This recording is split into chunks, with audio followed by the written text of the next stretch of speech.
Hola a todos, bienvenidos nuevamente a Tres Lecciones. Retomamos este año con mucho entusiasmo y esperamos que el tiempo que hemos pasado pues fuera de las pantallas eh, sea un momento agradable para todos, haya pasado todo bien y que puedan haber arrancado este año con toda también. Hoy, como ya se nos ha ido volviendo costumbre, vamos a arrancar eh, este, esta nueva sesión de tres lecciones con un invitado que ya es como de la casa, que es Juan Luis Izaza, quien nos ha acompañado en dos oportunidades anteriores, ya hablándonos de su trabajo que hace de recolección de tendencias. Juan, bienvenido nuevamente y muchas gracias por estar aquí con nosotros. Muchas gracias siempre por la invitación. Es un placer. Me alegra mucho estar aquí y bueno, gracias por seguir contando conmigo y por seguir invitándome. Eso está súper bien. Bueno, te decía antes de arrancar que, pues, como ya eres un invitado que ha estado varias veces con nosotros, no tiene mucho sentido volverte a pedir que te presentes y que nos contes cuál fue tu carrera para llegar a donde estás hoy en día en DDB, pero de pronto lo que podemos hacer es que nos contes un poquito lo que te pasó durante el último año, qué ha pasado desde la anterior tres lecciones con tendencias 2022 al día de hoy. No, pues bien, sigo liderando el área de planeación estratégica en DDB Latina, en la región, y he estado Ujú. desde hace 2 años encargado de la presidencia de la Oficina de México, lo cual también ha traído pues unos retos y unos aprendizajes muy interesantes Me de una imagino. operación que estaba pues en una situación bastante complicada hace 2 años y hemos logrado convertirla pues en la agencia más creativa de México, con un grupo No pues fregues. maravilloso que me acompaña. Le hemos dado completamente la vuelta, el crecimiento pues en términos de tamaño pues se ha duplicado la operación. Y bueno, muchas cosas, muchas lecciones aprendidas en este tiempo. Así que Qué no, un bien, año, el 2022, un año muy positivo. qué bueno, me alegra muchísimo. ¿Y cómo arranca este 2023, movidito? Con mucha cosa, arrancamos desde la primera semana de enero, estamos ya con temas corriendo, pero muy bien, todo muy bien. Yo creo que eh, ya pues es una locura, se acabó ya prácticamente el primer mes del año, pero bueno. Así es, así es. Dentro de una semana estamos en febrero ya, qué barbaridad. Así, así es, Pero bueno, así muy es. bien.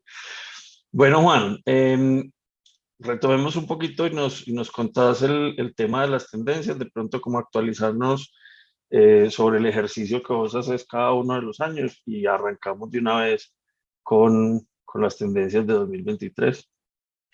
Bueno, a ver, no, te cuento que pues el ejercicio es un ejercicio que hago hace 10 años más o menos, un poco más, que consiste pues nada, como principios del año, tomarnos ese tiempo de revisar eh, todos los temas que son relevantes para el mundo de las marcas y para el mundo del consumidor y que nos pueden inspirar para soluciones, ideas, innovación. Entonces, básicamente ese es el trabajo que hago siempre, recopilarlo. Siempre digo que un reporte de tendencias es un ejercicio subjetivo, evidentemente Ujú. porque pues uno elige ciertas cosas y otras no, que cree que son más relevantes. Y es un ejercicio también creativo, porque al final pues Claro, estás, digamos que leyendo diferentes fuentes, pero al final estás creando, digamos, como tu propia historia de lo que te parece que es relevante o que puede ser inspirador. súper. Bueno, ¿y cuál es la primera tendencia de este año? Mira, la primera tendencia se llama hambre de fuerza y aquí el tema que estamos viendo, tú sabes que el año pasado, eh, pues hablábamos mucho en el año pasado de todo el tema del autoritarismo, ¿no? Y de Ujú. este peligro que tenían las democracias. Y yo creo pues que hemos visto una muestra pues bien compleja del tema de autoritarismo en el caso de Rusia, eh, donde pues veíamos cómo, creo que ya ahora ha bajado, pero cuando empezó la guerra pues más del 80% de la gente en Rusia pues apoyaba la invasión de Ucrania. Entonces, Ujú. definitivamente pues un pueblo, un país apoyando a un líder en algo que claramente seguramente se vería mal en otro contexto, pero que la gente, sea por manipulación, sea por lo que sea, por la Ujú. razón que sea o por la presión que sea, pues tiene ese deseo de que su líder sea autoritario. Entonces, cuando decimos que hambre de poder es un poco porque vamos a seguir viendo esto. Estamos viendo sobre todo en la gente más joven, seguimos viendo desde el punto de vista político mucho estos grupos que presionan para tener gobiernos autoritarios, sea derecha o sea izquierda, eso no tiene nada que ver con el color político, es más es como presionar a este líder político para que tome decisiones arbitrarias, ¿no? Fuertes, en fin, eh, que desconozca muchas veces pues la opinión pública, que desconozca las urnas, que desconozca el Congreso. Y eso es lo que estamos viendo en muchos países o hemos visto en muchos países o intentos de atentados contra la democracia, digamos. Y Entonces, en ese ejercicio, digamos que has identificado algún patrón que tenga que ver como con las culturas comunes en términos de un continente comportándose distinto al otro, o como decías, es como independientemente de ideologías y de culturas, todo el mundo buscando como ese tipo de, teniendo esa hambre de fuerza. no, yo creo que es una cosa global, pero sí alcanzamos a ver, digamos, en América Latina en este momento, pues un especial énfasis. Vemos en Estados Unidos, y lo que pasa es que cuando pasa en Estados Unidos como que de alguna manera irradia al resto del mundo, entonces sí, digamos que ese nivel de polarización al que han llegado las sociedades, yo creo que es un tema global. Puede haber unos países en que se viva menos, pero definitivamente está pasando en todas las regiones. Por lo menos Europa, Norteamérica y Latinoamérica, sin duda está pasando. Ok, muy bien. Entonces, bueno, esa es la primera y obviamente todo esto se deriva, también hay que decirlo, pues de unas presiones económicas, ¿no? La gente sintiendo pues que viene una etapa complicada, con muchos temores de lo que va a pasar y un poco de temores de que pase pues todo el tema que se ha hablado tanto de la recesión, eh, Ujú. que venga un tema inflacionario o que se repita un tema inflacionario como pasó el año pasado o se incremente. Entonces, todo eso, pues de todas maneras, los temas que tienen que ver con, eh, con la política siempre están muy influidos por la economía, sin duda. Ok. Bueno, la segunda tendencia se llama desencanto evasivo y básicamente el desencanto evasivo nos habla un poco como de, sobre todo, quizás las generaciones más jóvenes, que empiezan a desencantarse como a partir de este concepto que seguramente has escuchado de permacrisis, ¿no? Que fue de hecho la Ujú. palabra del año, creo que de Oxford. Y permacrisis pues significa eso, estar en permanente crisis, o sea que la crisis se Ujú. vuelve como un estado permanente. Entonces eso pues hace que mucha gente, como te digo, sobre todo la gente más joven, pues simplemente diga es que no vale mucho la pena tampoco esforzarse, es que no vale la pena construir nada porque en todo caso lo voy a perder en una crisis, ¿no? Entonces estamos viendo en Estados Unidos se cayó el número de empresas o de iniciativas de empresas por primera vez en los últimos 10 años.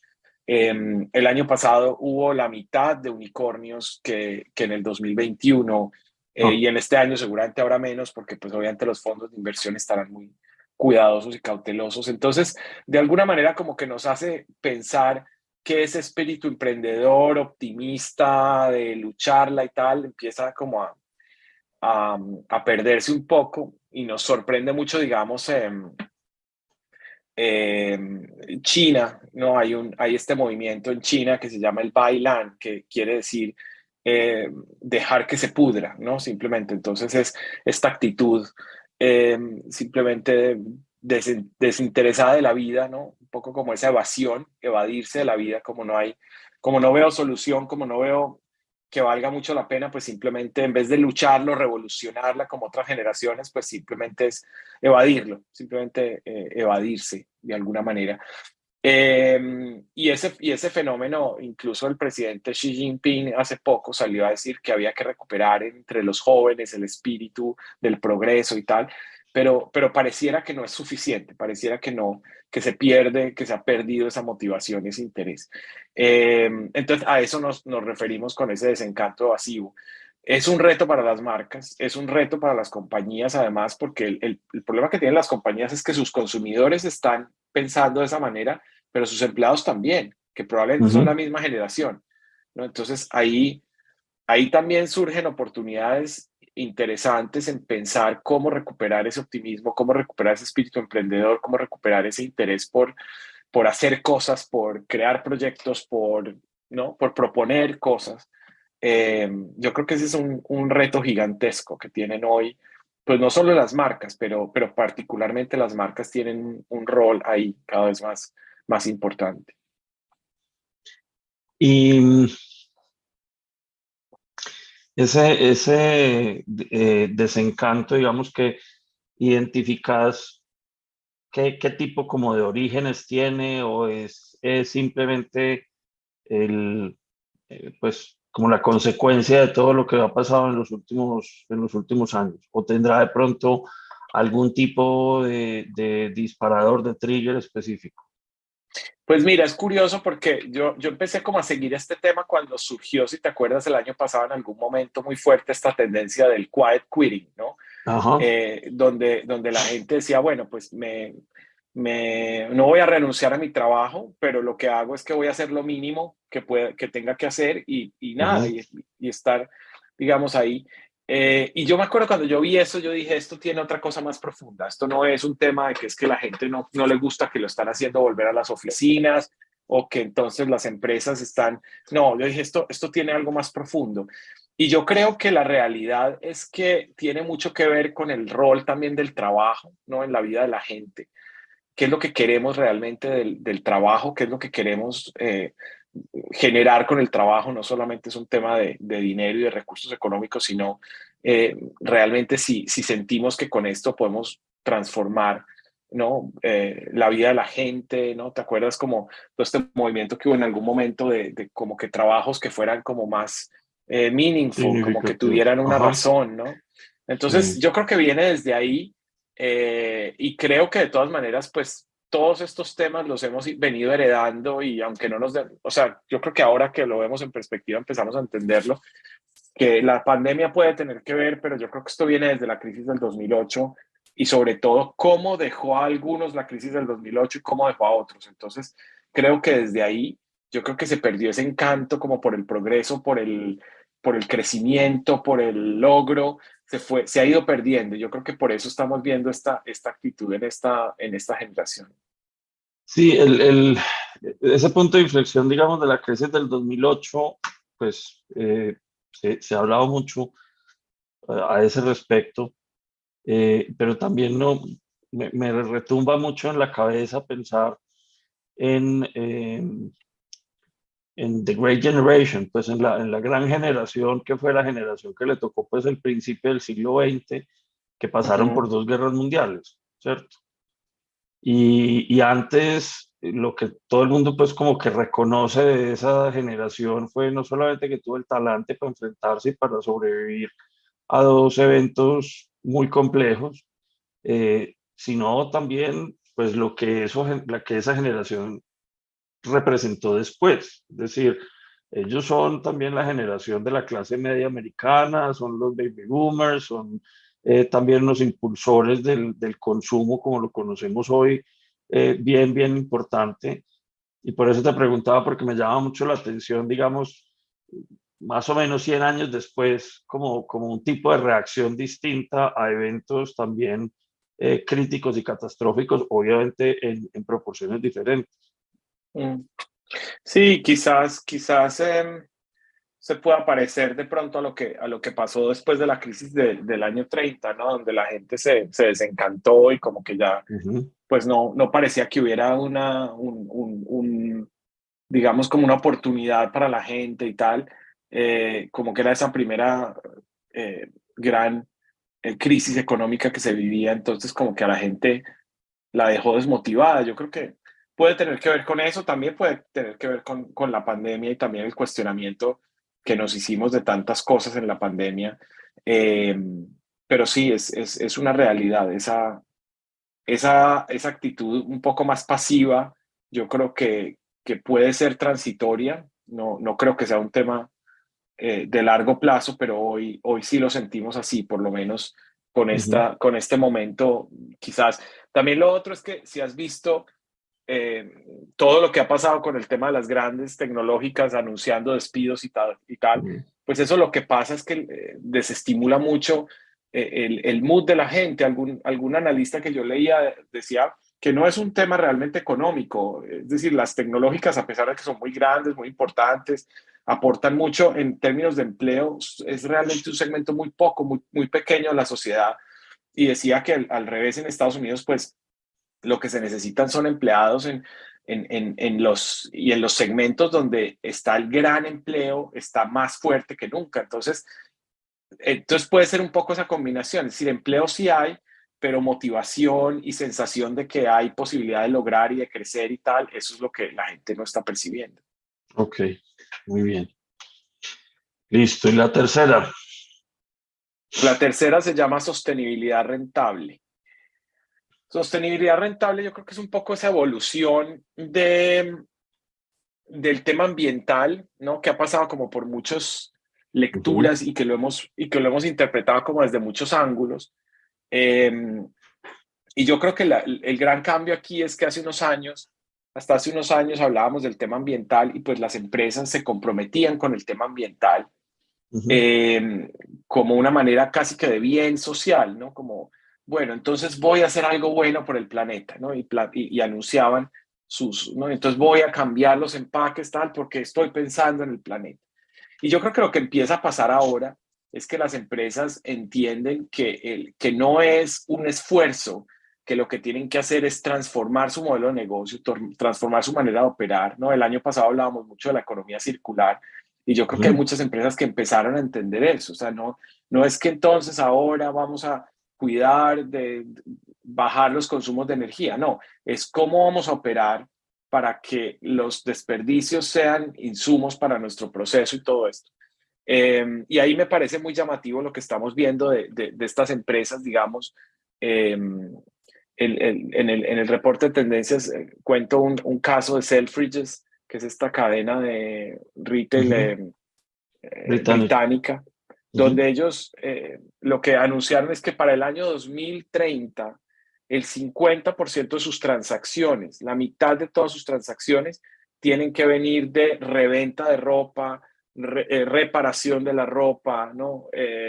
Entonces, ahí es muy interesante porque empiezas a decir, no, es que dentro de mi modelo de negocio está el tema de sostenibilidad, ¿no? Entonces, en una industria como la ropa, que tiene un componente, digamos, que se considera la segunda más contaminante y tal, lo que dicen es, vamos a crear un modelo de negocio, en vez de decir, bueno, no, ahora reciclamos, ahora hacemos material, hacemos la ropa de productos reciclados, ahora vendemos, no, ahora es decir, ¿cómo voy a hacer que mi modelo de negocio funcione para ese mundo? ¿No? Eso es lo que yo creo que es Eso diferente. sería, eso suena muy interesante. Pues de alguna manera, yo supongo que tiene también como que ver como con los inicios de Selfridges, pues es decir, en esa época la gente reparaba la ropa y hacía, no sé si directamente en la tienda encontraban ese servicio, pero yo supongo que muy probablemente sí.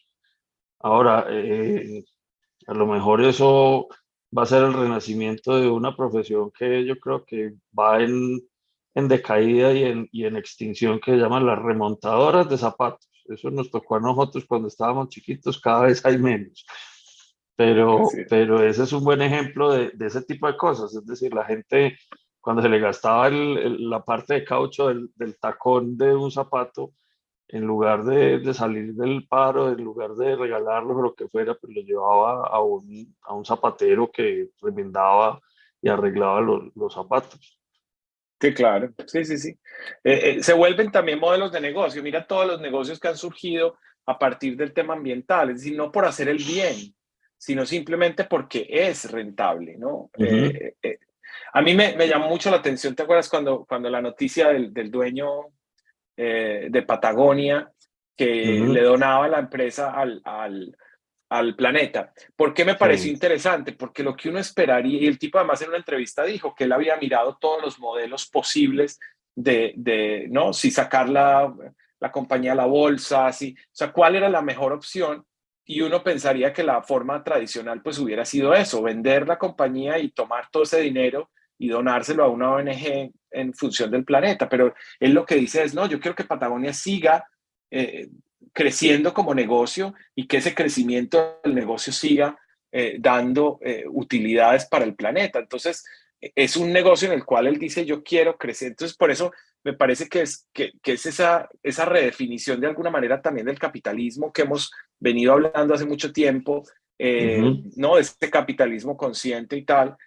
Me parece que tiene mucho que ver con eso, que es decir, no, no, queremos que Patagonia sea más grande cada vez y sea la compañía de ropa más grande del mundo, si es del caso. O sea, que sea muy grande y que genere muchas utilidades, porque pues la tierra va a tener más utilidades en el futuro, ¿no? Entonces no es una donación, es mucho más que eso, es montar un modelo en el cual pues la tierra va a tener por muchos años eh, o quizás por eternamente pues una fuente de ingreso. Entonces, eso es lo que me parece interesante de esa sostenibilidad rentable, como mirar el tema ambiental con otros ojos, digamos. qué bien, súper. Eso me parece muy, muy interesante, pues porque también durante años no era solamente el hecho de lo que vos decías, de que las empresas hacían unos compromisos con el medio ambiente y demás, sino que además de la mano vino una cosa y era que pega mucho en los países nuestros, y era que muchas de estas cosas venían con un incremento en los precios. Es decir, que algo así como que ser sostenible y ser amigable con el medio ambiente salía más caro. Claro. Y lo que te entiendo, digamos que esa tendencia es ya ver cómo no va a ser una cosa que va a generar una mayor presión en los precios, sino que es un modelo rentable, que es un modelo de negocio que le funciona a las compañías y que por supuesto pues también le funcionará al consumidor, no solamente en términos del beneficio del planeta, sino también en términos de su beneficio como consumo. Así es, exactamente. Súper, Exactamente. muy bien. Bueno, Y vamos a vamos la con... cuarta. La cuarta se llama Menospreciados al Poder. Y yo la verdad es que le puse Menospreciados al Poder porque quería pues mantenerlo en español, pero la palabra que tenía siempre en la mente era underdogs, ¿no? Creo que estamos en un mundo en el cual los underdogs, ¿no? Esos menospreciados, esos segundos, esos que siempre hacen el trabajo pero nunca tienen el reconocimiento.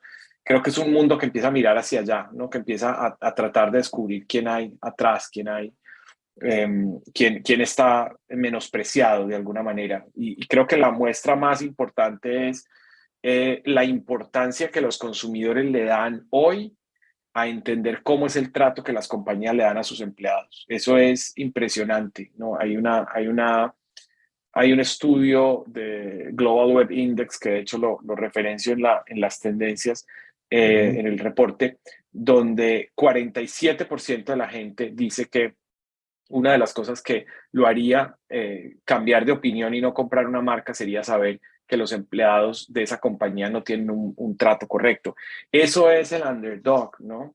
Eh, Apple lanzó una plataforma de comunicación que fue incluso pues muy premiada y muy comentada el año pasado y en los años anteriores también lleva un par de años, que es justamente se llama los underdogs. Y básicamente lo que hace es decirle a los empleados, si ustedes son empleados de una compañía, su jefe se les roba las ideas, se gana todo el crédito, los trata mal, pues sálganse de ahí y monten una compañía, ¿no? Ese es como un poco ese mensaje que pues Apple, la compañía más grande del mundo, le diga, tenga para decirle a la gente, pues evidentemente es una manera de vender sus productos porque pues estas personas montan su empresa y todo lo hacen con los productos de Apple, ¿no? Con todo el software y con todos los equipos y pueden montar sus citas y hacer sus presentaciones con todos los productos de Apple. Pero lo que es interesante detrás es que Apple le esté diciendo a los empleados de cualquier compañía que si no están contentos, ellos son los underdogs y que tienen una oportunidad de brillar, ¿no? Y de tener ese reconocimiento. Entonces, me parece que es un momento donde esos segundos donde esos que están atrás, ¿no? Pasa mucho también ahora con la Web3, hablamos mucho del poder de los creadores, ¿no? La Web3 se supone que reemplaza, digamos, a esa Web2 a la que todos estamos acostumbrados, pues que había unos dueños, ¿no? Ujú. Mark Zuckerberg era el dueño de Instagram, es el dueño de Instagram, y entonces lo que yo ponga en Instagram, pues le pertenece a él, ¿no? Y surge la Web3 diciendo, no, con este concepto de la descentralización, no, si tú eres el creador, pues tú deberías ser como el dueño y tú deberías ser el que obtiene los mayores beneficios porque eres el creador de eso. Entonces, creo que eso tiene mucho que ver con esos menospreciados al poder. ¿Y cómo ves o digamos, te imaginas que va a ser esa llegada al poder de esos menospreciados? Es decir, ¿cómo lo vamos a ver tangiblemente? Pues mira, yo creo que hay una cosa que en el mundo hoy estamos viendo muy interesante y tiene que ver con que en este año, que ya se ha hablado pues de esto, pero es interesante, en este año India se va a convertir en el país más poblado del mundo, ¿no? Ajá. Y China, que lleva con tan importante prensa por los últimos 20 años de todo su crecimiento, pues también hay analistas que dicen que ya no será la economía más grande del mundo, es decir, que ya no fue, que si ya no, en el momento en que estaba a punto de lograrlo, ¿no? En los próximos años o en esta década en algún momento, pues con estos cambios demográficos, con la situación, con el tema del COVID, con lo que sea, pues ya va a empezar un declive en el cual ya no va a lograr ser la economía más grande del mundo. Entonces, ¿cómo lo vamos a ver? Pues vamos a ver un India, que es el país que hoy más tiene más unicornios del mundo después de Estados Unidos. Vamos a ver un país proponiendo, lanzando, dirigiendo, seguramente también con rollos políticos complejos y demás, pero Ujú. vamos a ver otros liderazgos, digamos, es lo que yo creo que vamos a Ya. ver. Y de la mano de ese cambio demográfico, en estos días estaba volviendo a ver un estudio de proyección que dice que para el 2028 la religión más extendida del mundo va a ser la musulmana. Y habla precisamente pues también del crecimiento demográfico de la India, del impacto que eso tiene pues en toda la región. Eh, lo que a mí me llama la atención más que el tema religioso es todo el tema cultural que hay detrás de la religión musulmana, y el impacto que eso pueda generar en la medida en que se vuelva llamémoslo así, pues si se me permite el término, el movimiento más masivo a nivel mundial, sumándole Sí, yo pues creo que una demografía importante en el Asia en general, pues en Eurasia. correcto, correcto. Muy bien. La quinta. Bueno, vamos con la quinta. La quinta se llama Corazón Abierto, ¿no? Y es una era para las emociones, ¿no? Para expresar las emociones, para decir cuando nos sentimos mal, para entender el poder de las emociones, para expresar las emociones, ¿no?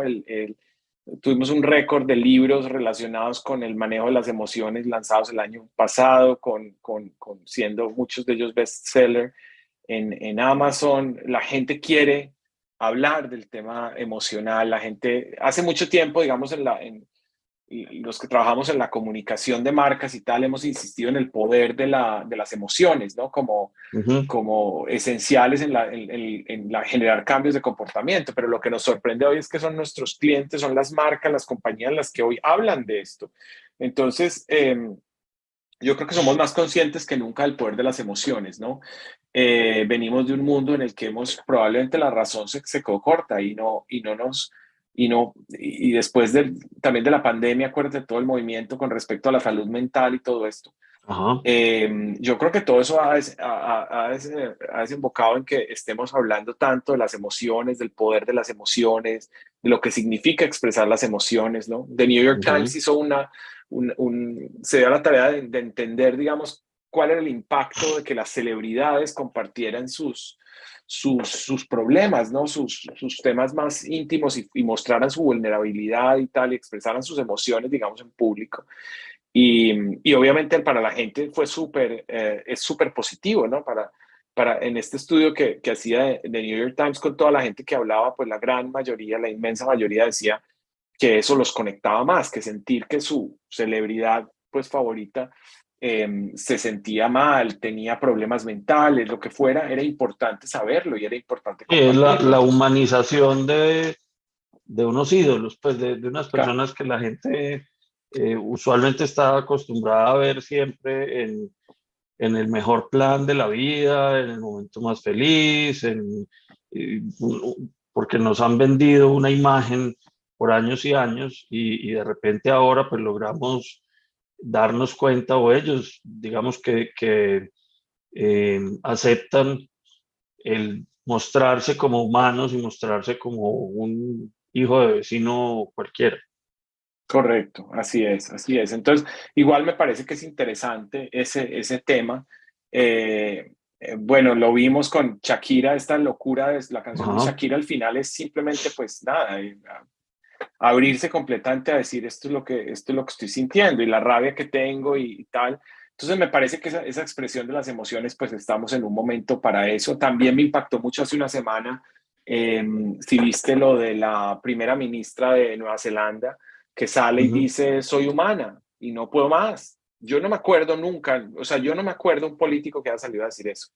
O de sea, que acuerdo. no haya salido a decir, bueno, hay que darle oportunidades a otras personas y en el país hay nuevas ideas y yo creo que hay que apoyar. Eso está muy bien, eso lo hemos escuchado, pero que haya una persona que salga y diga, soy humana, no puedo más, me De parece que es acuerdo. una prueba clarísima de que es un momento para expresar emociones y que está bien, ¿no? Y que está bien decirlo. Y también me parece que está relacionado o que lo vemos con lo que ha venido pasando con la publicación del libro del príncipe Harry de Inglaterra, del libro de Spare.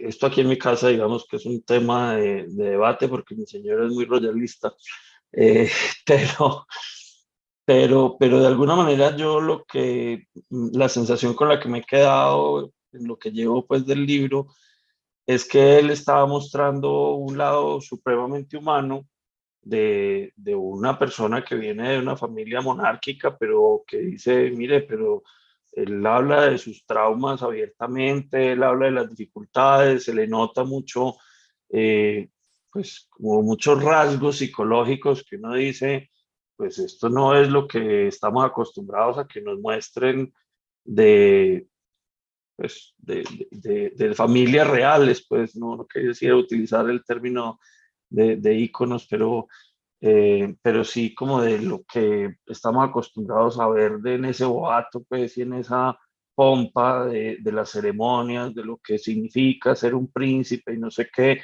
y este tipo sale a decir, no, pues que yo soy un ser humano común y corriente, y también llega un momento en que dije, no más, no más por mis razones y salgo y me voy. Y yo creo que de alguna manera, pues claro, ese tipo de publicaciones como el libro sí, generan morbo, por supuesto, y hay gente que está interesada en en comprarlo por el morbo, pero me llama mucho la atención el pensar qué es lo que va a pasar con la imagen de él y de la monarquía a raíz del libro. Más allá, digamos, de lo que salieron inmediatamente a publicar los medios, es eso, es ese reconocimiento de yo soy humano y me he equivocado miles de veces y explicar por qué se equivocó y cómo y demás.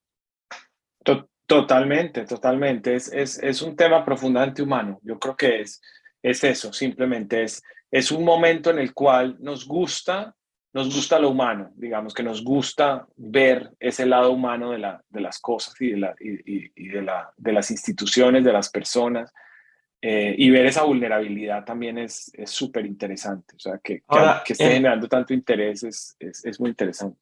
en términos de marcas, pues ya me meto un poquito como en tu negocio del día a día, como cuál es, digamos, la recomendación hacia las marcas, es decir, lo que se sugeriría es, mire, marca, acostúmbrese a que cuando comete un error sale y pone la cara y explica y no sé qué, o en qué otro sentido se puede aprovechar o entender esta tendencia desde el punto de vista de marca? No, absolutamente. Yo creo que hace mucho que estamos viendo ese fenómeno en el cual la gente siente que las marcas son personas y espera de ellas reacciones humanas, no reacciones corporativas. Entonces yo creo que las marcas tienen que estar mucho más preparadas para eso, y hay casos muy bonitos que hemos visto de marcas que han mostrado su vulnerabilidad y con eso pues se han conectado mucho mejor con las personas. Entonces yo lo veo súper coherente. Ahora, lo que es importante desde el punto de vista de las marcas es entender el poder de las emociones. Es decir, si estamos en un mundo en el que la gente privilegia la emoción sobre la razón, ¿no? Y si venimos de un momento de pandemia donde nos hemos preguntado tanto por la salud mental y nos hemos preguntado tanto por todas estas cosas, pues qué importante que nuestra comunicación, nuestro marketing, nuestra experiencia de marca esté pensada desde la emoción, no desde la razón, no desde proporcionarle a la gente una cantidad de razones para comprar o una cantidad de características de un producto, cuando en realidad lo que mueve el comportamiento, lo que cambia el comportamiento de las personas en términos de marketing, pues son las emociones, ¿no? Entonces ahí es donde tendría que estar nuestro mayor interés y nuestro mayor peso del marketing. Ahora, em, para lograr eso, qué tan preparados ves vos a los clientes en ese sentido? Porque de alguna manera el trabajo de las marcas tradicionalmente ha sido siempre eh, tratar de mostrar los atributos y los beneficios de la marca, del producto, más que cualquier otra cosa. Y esto es una estrategia que implica un ejercicio diferente de entender cuáles son las emociones que mi marca puede despertar en el consumidor. Y ahí pueden haber unos riesgos y es que uno le apunte a una emoción y que resulta que el consumidor nunca ha percibido o nunca ha relacionado esa marca con esa emoción. ¿Qué, qué, pues, ¿cuál es tu lectura Yo, de ese ejercicio para las marcas?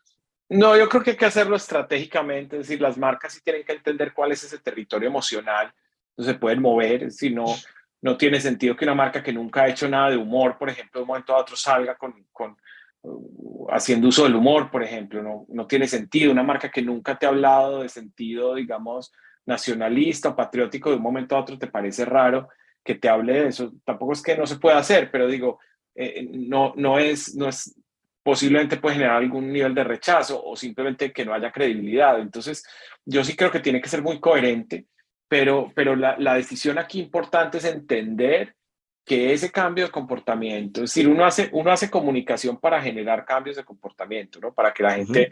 te pruebe, te conozca, te acepte, te recompre, lo que sea. Entonces, el punto es cómo pienso siempre eso, esa transformación de ese comportamiento, lo pienso siempre en primera instancia desde la emoción y no desde la razón, ¿no? En vez de pensar, pero es que mi producto tiene estas características que no tienen la competencia, es pensar esas características, qué emociones detonan, qué implicaciones emocionales tienen, y es sobre la emoción lo que tienes que trabajar, no sobre los atributos, que es pues el 90% de la publicidad que vemos son atributos. Ahora tengo esto, Sí. ahora tiene esto, el producto tiene esto, y no hay ese trabajo de ir más allá y decir, bueno, pero qué implicaciones emocionales en la vida de la gente tienen esas características, ¿no? ¿Qué tan peligroso es asumir riesgos en ese sentido? O sea, el ejemplo que vos ponías, hay marcas que son muy serias y de pronto salir con algo de humor podría costarles caro. O por el contrario, ¿crees que lo que hay que hacer es de pronto ser un poquito atrevido y tratar de tantear esos espacios?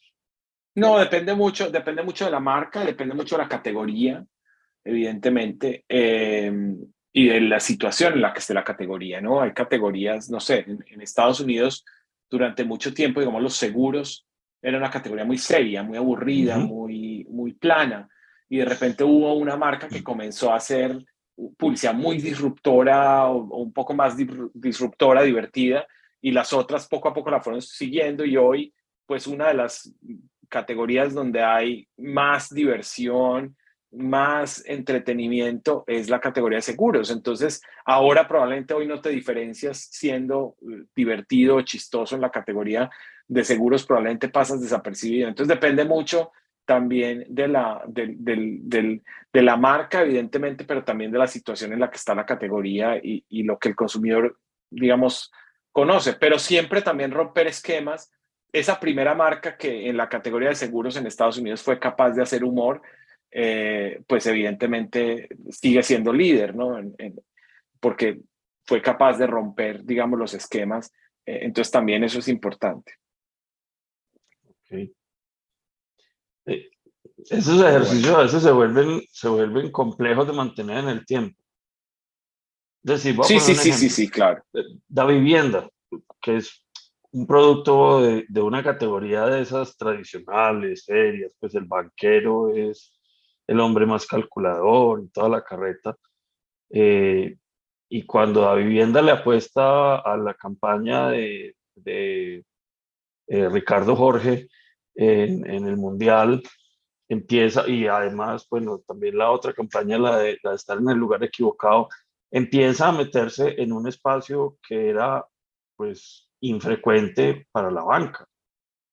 Ya para este último Mundial del año pasado, la estrategia ya no era Ricardo Jorge, ¿cierto? Pues también tenían una estrategia como de un corresponsal, no sé qué, pero lo que quiero decir es que también es muy retador uno mantenerse como en ese hilo de comunicación sin ir a caer en la repetición, sin ir a caer en volverse más de lo mismo. Sí, de acuerdo. Es muy exigente. La carrera o sea, el tema de las emociones no es sencillo. Es definitivamente mucho más complejo generar un anuncio basado en las emociones, o una estrategia en general y una experiencia de marca basada en la emoción que en la razón, sin duda. Es mucho más exigente. Y lo que dices, es decir, vas teniendo que superarte a ti mismo, entonces se hace muy retador. Bien, vamos a la sexta entonces, la nueva Vamos a urbe. la sexta se llama Nueva Urbe. A ver, pues nada, Nueva Urbe es lo que le pasó a las ciudades después de la pandemia. No ha habido un evento pues desde la Segunda Guerra Mundial que haya transformado más las ciudades que la pandemia.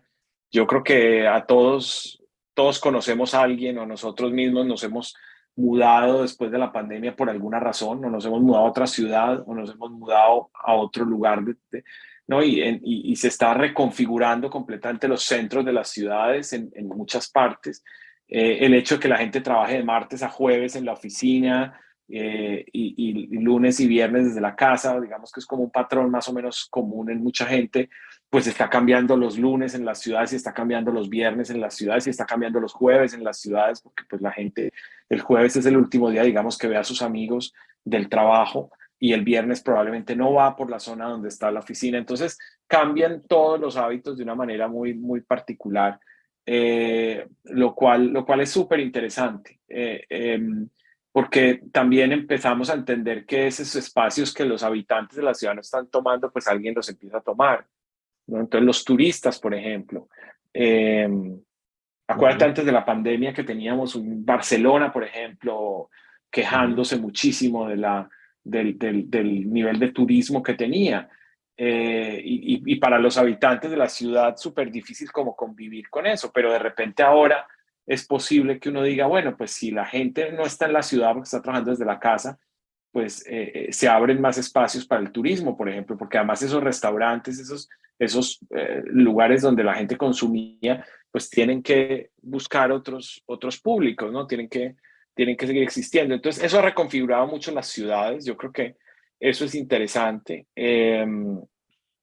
También es un año en el cual parece que ya por fin vemos tangibilizado pues este tema en el caso de Amazon, por ejemplo, pues entregando paquetes con Ujú.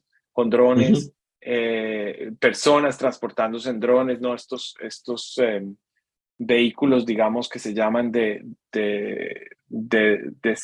despegue y aterrizaje vertical, Ujú. que son, digamos, sí, como unos drones para llevar a las personas y de los cuales se ha hablado hace tiempos, ¿no? Pero ya parece ser que Uber comienza hacerlo. Parece ser también que Volkswagen presentó un prototipo. O sea, ya una compañía de autos grande del mundo, pues ya de alguna manera dice que va a apostarle al tema de aire. Entonces, interesante, digamos, empezamos a ver la ciudad con un aspecto distinto, con una dinámica distinta. Entonces, creo que ya teníamos que empezar a verlo por la distancia que empezamos a tener ya con la pandemia o con el surgimiento de la pandemia, pues ya tendríamos que ver este impacto de las ciudades, de las nuevas urbes, a partir de lo que pasó con la pandemia. O Ok, lo que se aceleró con la pandemia, porque realmente nada nació con la pandemia, pero sí se aceleró inevitablemente. Piensa que el 50% de las oficinas en Estados Unidos no han logrado que la gente vuelva. mm, Entonces, es distinto, es una dinámica distinta. increíble. Es una cifra bien alta el tema de oficina, 50%. Pero bueno. Sí, o sea, ya los 5 días a la semana ya pues lo logras con ciertos negocios donde pues tienes que estar presencial y demás, pero ya es muy complicado sustentarle a un empleado, digamos, que va a estar frente a su computadora en la oficina, que tiene que estar en la oficina físicamente y no puede estar en su casa, digamos. Ujú, ujú, súper. Muy bien, la séptima.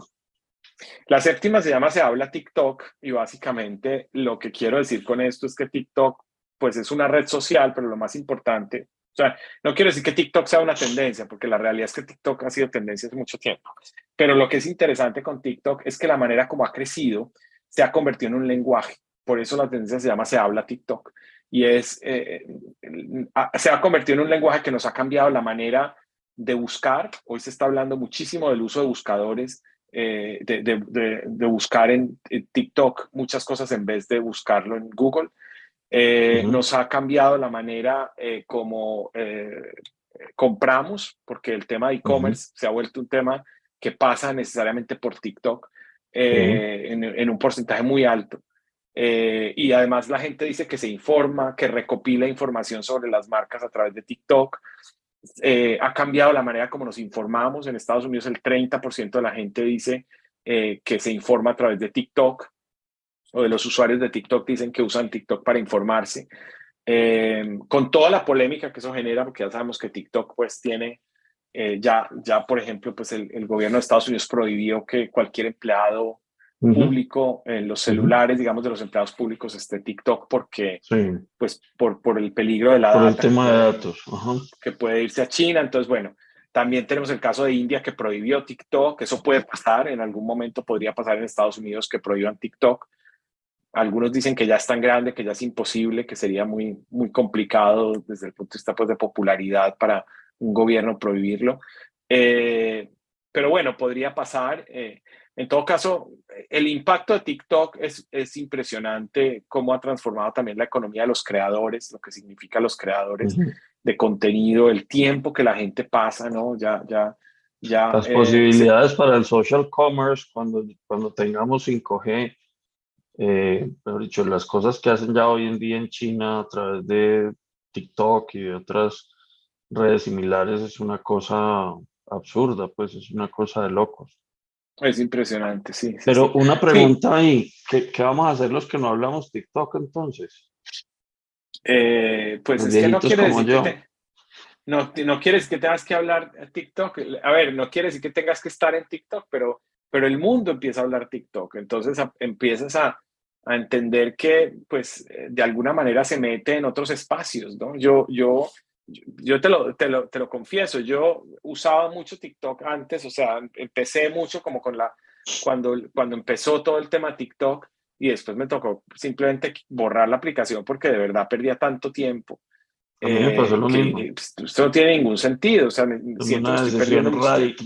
racional, digamos, en contra Exacto, de lo anterior, pero sí completamente. dije, es que el algoritmo de TikTok está muy bien hecho, o sea, uno dice, voy a entrar 2 minutos y pasarán 2 horas y ahí sigue. Claro.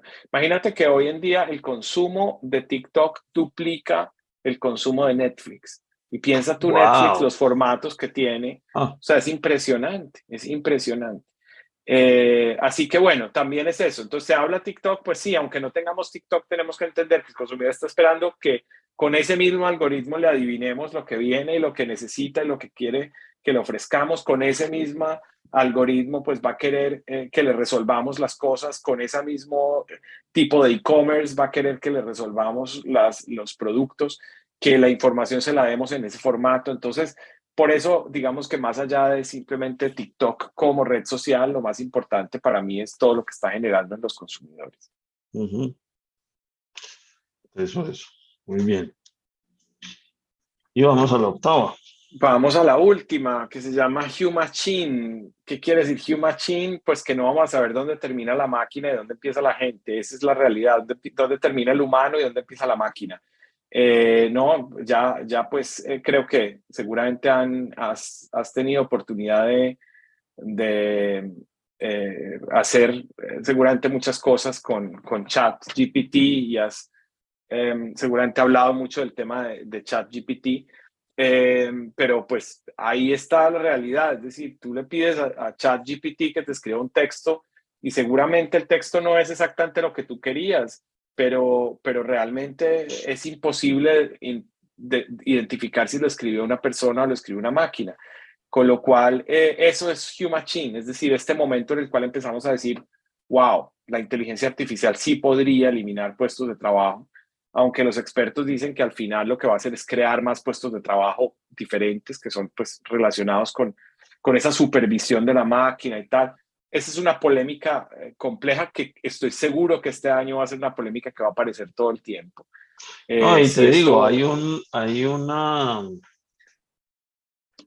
hay un miedo, diría yo, en el mundo académico por el impacto que pudiera tener en los procesos de educación. Eh, claro, ¿qué va a hacer, digamos, un profesor cuando le entreguen un trabajo hecho por ChatGPT? Con el agravante de que tú puedes agarrar un documento de esos y lo pasas por cualquiera de estos software que buscan eh, copias y no sé qué, y te va a decir, no, este texto es auténtico, este texto no tiene copias de ningún otro lado, porque lo escribió la máquina, porque es un texto lo único. generó la máquina en ese momento. Exacto, lo Sí, generó. sí, muy Sí, complejo.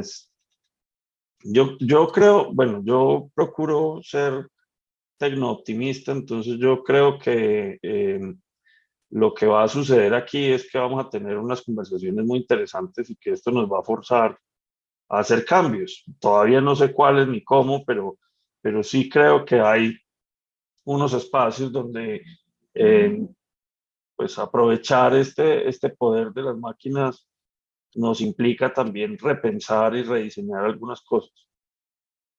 Claro, a mí también me parece que lo interesante ahí, pues obviamente el tema de la educación, pues yo obviamente no soy experto en el tema y sé que debe haber muchos expertos, digamos, estudiando temas, pero a mí lo que me parece interesante es que esto también te plantea pues que la educación tiene que tener otro foco, digamos. Entonces Claro, quizás lo que tú tienes que decirle no es a los estudiantes, necesitamos que cada uno escriba un ensayo de por qué la tal libertad es cual. importante, sino más bien decir, mira, ya la máquina generó este texto sobre por qué la libertad es importante. Ahora, ¿cuál es tu visión? ¿Es esto cierto? ¿Es esto realista? ¿Es esto, sabes? ¿Es esto lo mejor que podríamos tener? ¿Dónde puede haber una oportunidad? ¿Sabes? Entonces, también a partir de la máquina, el humano puede construir. Y te lo digo porque yo lo veo en el tema de la comunicación, de la creatividad también, ¿no? Ujú. Estas herramientas a las que les empiezas a pedir por decir algo, que te generen un logotipo o que te generen una imagen o te generen, pues se vuelven también el insumo del creativo. Entonces, no es que le vayan a hacer el trabajo al creativo, pero el creativo puede pedirle a la máquina tres o cuatro diferentes logotipos o 10 o 20 y Claro, empezar a decir, claro. ah, por aquí nos podríamos ir. Ah, bueno, de repente es una mezcla entre este y este. Entonces, claro, el trabajo que mucha gente tenía que hacer de empezar de cero, a mirar referencias y no sé qué, de repente ya la máquina te trae todas las referencias, te hace un trabajo y tú empiezas a decir, ah, este está bien, este me funciona mejor. Y eso, digamos, esa función de curaduría quizás es más interesante. Entonces, no sé, también lo pienso como para el tema de la educación. Es decir, no es hazme un ensayo, es hazme una crítica sobre el ensayo que hizo la máquina, ¿no? No, de O acuerdo, es cúrame el decir, pero te ensayo. digo, nos lleva a tener unas conversaciones y a repensar cosas que yo creo que eso va a ser bien, bien interesante. Claro, Eh, y es que en la educación tenemos retos importantes con todo lo que está pasando con la tecnología, porque pues somos básicamente un modelo, si se me permite el término, un modelo de negocio que no ha cambiado en los últimos 800 años. Es decir, esto sigue siendo profesor, tablero y tiza, y bueno, ya tiza no, pero marcador. Pero el modelo es exactamente igual al que funcionaba hace 100 o hace 200 años en la universidad. Entonces, en la medida en que aparecen este tipo de herramientas, los retos aparecen, las conversaciones se tienen que dar eh, en unos modelos distintos o novedosos que complementen seguro. lo uno con lo otro. Exacto, exacto, así es. Muy bien. Bueno, Juan, tenemos, no sé si de pronto alguien nos quiera mandar alguna pregunta o algún comentario para Juan Luis.